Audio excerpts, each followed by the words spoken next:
The next method of solving systems of equations is called the substitution method. The basic idea of this is pretty simple. Let's say the system of equations includes x plus y equals 15 and 4x plus 3y equals 38. Well, I know that in our word problems we've said if I know that I have a total of something, I can express one as x and the other as the total minus that. This method is based on that idea.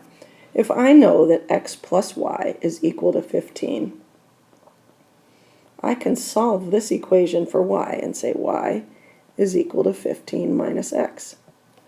And if y is the same as 15 minus x, where I have y here,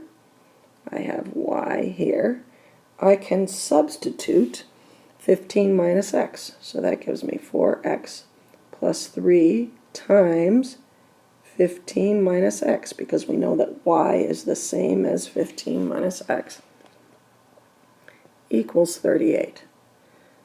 So I go on and I solve this, and I find out that x is equal to -7.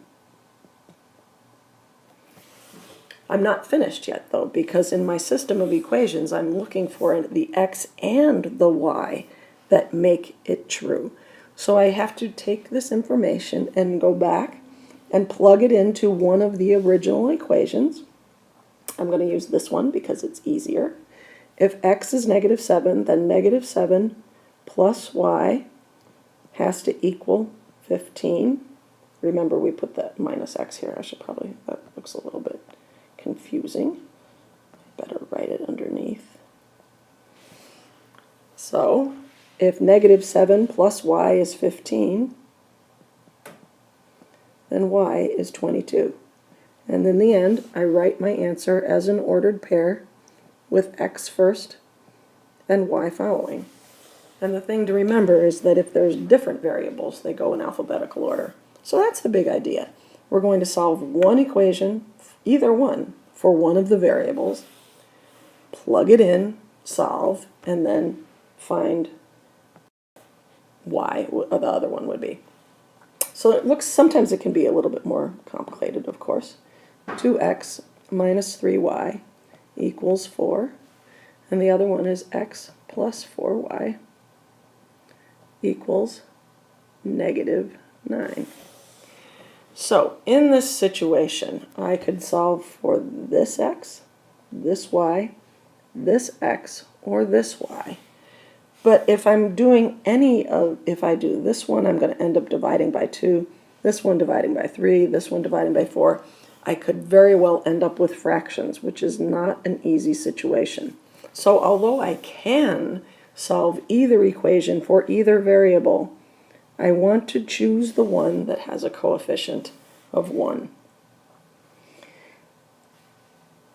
Doing that, I say minus 4y minus 4y. So x is equal to -9 minus 4y.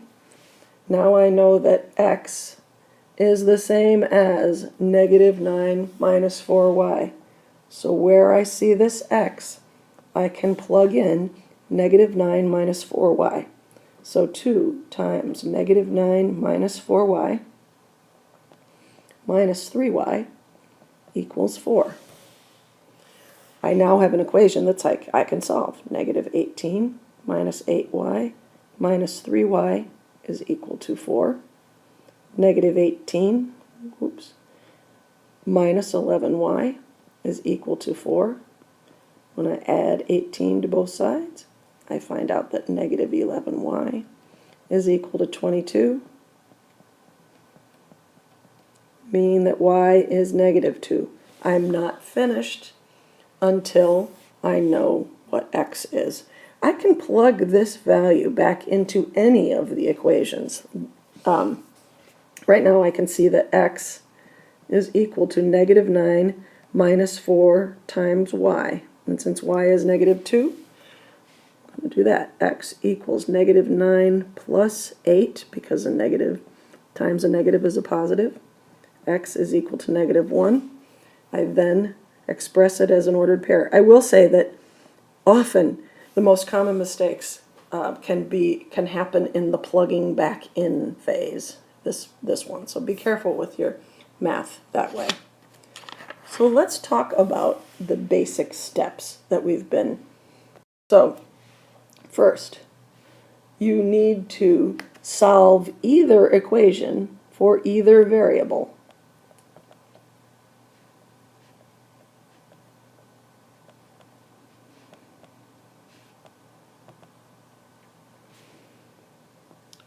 But you want to choose one that has a coefficient of 1.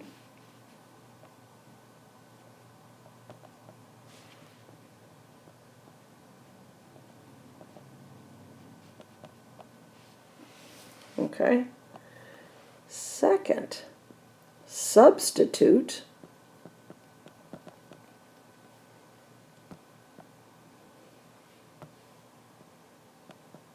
that expression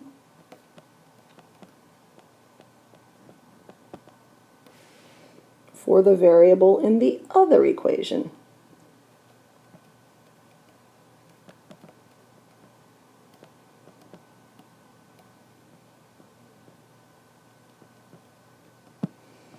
You need to solve that equation and plug back in to the other equation. Actually, into either equation.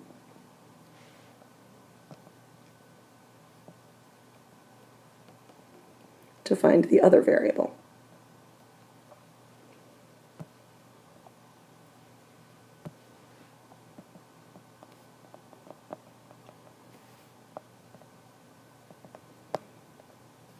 And then you need to express as an ordered pair.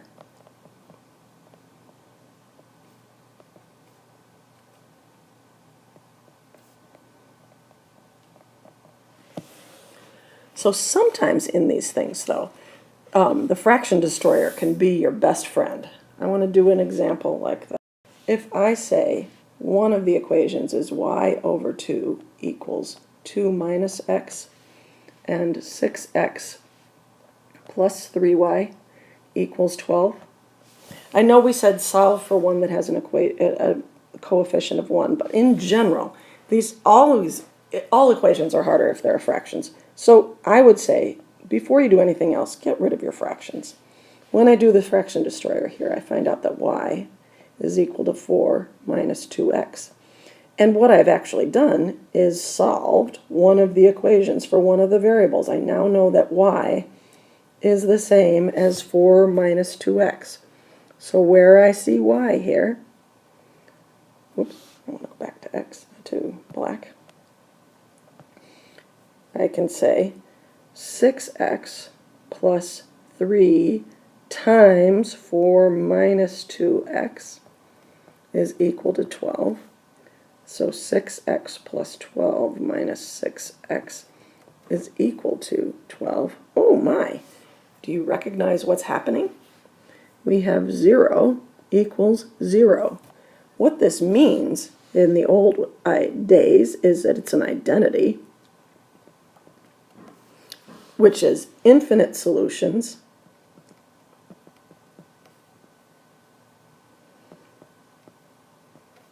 aka also known as the same line.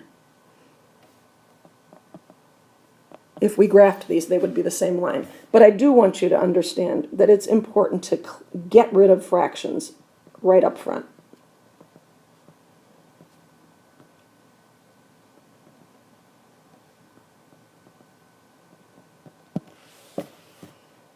So, in the early examples, they start out as simple as y equals 2x and 5x minus y equals 30. Well, the first step is solve one of the equations for one of the variables. So just notice here, we've already solved one of the equations for one of the variables. We've got y alone. Y is the same as 2x. So you can go immediately to your substituting thing. Instead of y, I will use 2x is 30. So 3x is equal to 30, making x equal to 10. If x is equal to 10, y is 2 times 10, or 20. And then you write it as an ordered pair, 10, 20. I think that that's really all that you need to know. Oh, actually, I will say, if we get an identity, that means there's infinite solutions. If you solve a system of equations and you get an answer that looks like 16 equals 6, which is untrue in all situations, there are no solutions. And if we graphed, they would be parallel lines. I think if you remember to get rid of your fractions first, and you try to make your computation as easy as possible, you'll be in good shape.